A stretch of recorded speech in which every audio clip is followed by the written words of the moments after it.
So the last type of question is going to be one where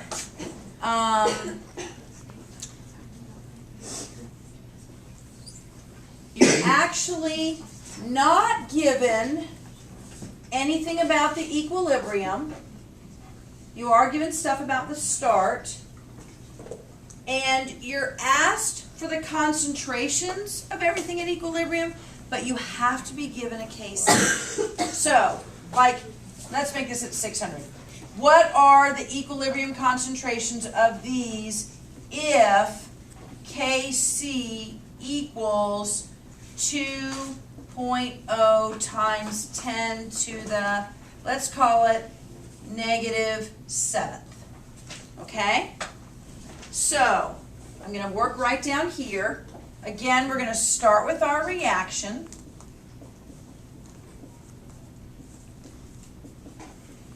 And we're going to make a rice box.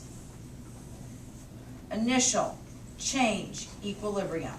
Now, we already figured out the initial over here, so let's use these numbers. 1 molar, 1.5 molar, and 0.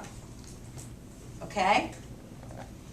Now, if you look here, this is going to go down by, you guys told me 1x, down by 3x, and up by 2x. Since we're not given any more information, we have to express our equilibria in terms of x. So watch, this is going to be 1 minus x. This is going to be 1.5 minus 3x. And this is simply going to be 2x. Does everybody get that? Now, this is my promise to you. We could plug these into our K expression, but the math is going to be really gross. Okay? I have rigged this by giving such a small K value that with respect to a number, it's going to be so small, your x is going to be so small that you can ignore. So this is going to simplify, if we extend our equilibrium box, right? This is going to be 1. This is simply going to be 1.5.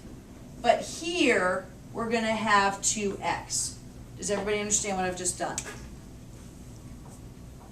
If with respect to a non-zero number, I'm going to ignore the x. Okay?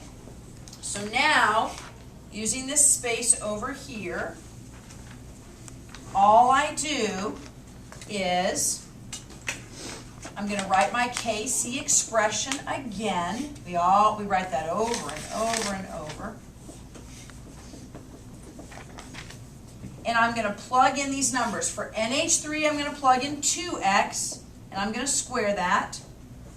For nitrogen, I'm simply going to plug in 1.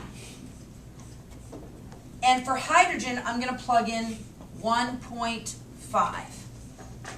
And I'm going to set that equal to my given Kc. I cannot do this problem if I wasn't given a Kc. Sarah, did I make a mistake? No, you just didn't say it out loud, so you can use this. Okay. You cubed the 1.5, right? Yes, I cubed it. I'm so sorry. So now the math becomes 4x squared over, what's 1.5 cubed? 3.375. What is it? 3.375. 3.375.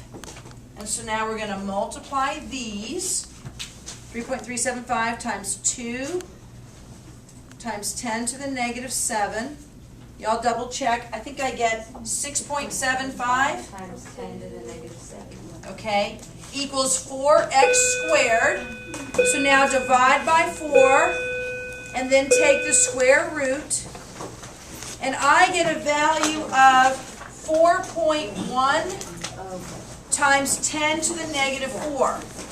And so, guys, as you're answering your question, this will still be 1. You can actually do 1 minus this number, but you'll still get 1 when you round. You can do 1.5 minus 3x. You'll still probably get 1.5 when you round. but then you just take 2 times x and you'll get 8.2 times 10 to the negative 4 molar. Does that make sense?